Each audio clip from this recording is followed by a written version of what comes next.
موسیٰ علیہ السلام نے کہا یا اللہ میرا جنت کا ساتھی کون ہے؟ اللہ تعالیٰ نے کہا فلاں قصائی، یہ گوشت بیچنے والے۔ موسیٰ علیہ السلام حیران ہوئے، بھئی قصائی میرا جنت کا ساتھی کیسے بن گیا؟ کہے کہ کون ہے؟ کہ فلاں۔ وہ گئے تو ایک قصائیوں کی دکانیں، گوشت بیٹھا چوکڑی مار کے گوشت بیچ رہا ہے۔ جب وہ فارغ ہوا ایک گوشت کا ٹکڑا اس نے تھیلے میں ڈالا اور کھا۔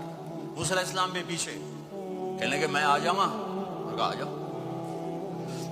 اس نے جا کے گوشت کی بوٹیاں بنا کر ہانڈی پہ چڑھایا، آٹا گوندنے بیٹھا، پھر اس کو نرم ہونے دیا، سالن تیار کیا، روٹی بنائی، تھالی میں پلیٹ میں سجا کر ایک بڑھیا ایسے لیٹی ہوئی ہو، اس کو کہتا ماں جی ماں جی، اس کو اٹھایا، نوالے بنا کے کھلاتا رہا۔